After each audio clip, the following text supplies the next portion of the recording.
Okay, now that my glue's dry and I've taken the masking tape off and I've also trimmed all of the excess off both sides with the straight cutter bit with a bearing.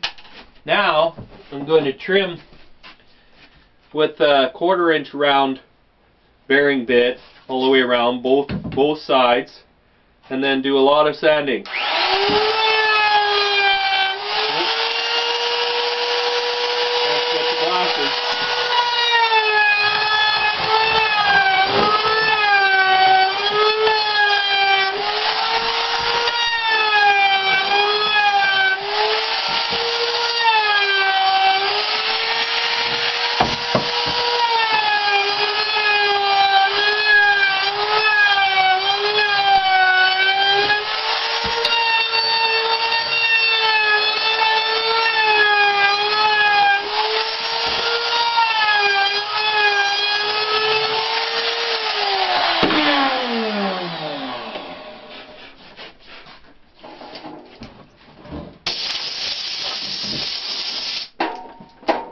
Alright, woohoo!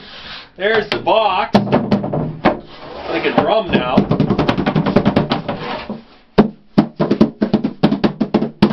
Yeah! Okay, now we're going to draw a line down the center all the way around, and then we're going to cut that right in the middle, all the way down. There's 2 ways you can do that. Either with a jigsaw and a really fine tooth blade, like a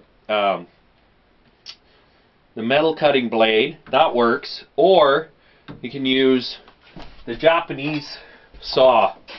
These are awesome saws. They're great. So what I use to draw this line down the middle is this thing I built. You can buy these, but it's fun to make them. So measure the halfway point. It's the full width is 4.5, so we want to set this for 2 1/4.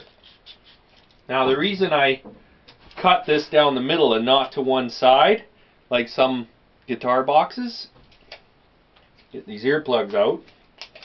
The reason I cut it down the middle is because when it dries, the tension needs to be equal. And I found in the past that when I cut it one side big and one side small, it would bend and it wouldn't come together. In some of the places it would be misaligned and it looked really crappy. So when you cut it down the center, it has equal tension, and when it cures over time or gets moist or whatever, it always stays lined up. Also, there's the inner piece of 1 inch strip that we're going to put on to help it line up.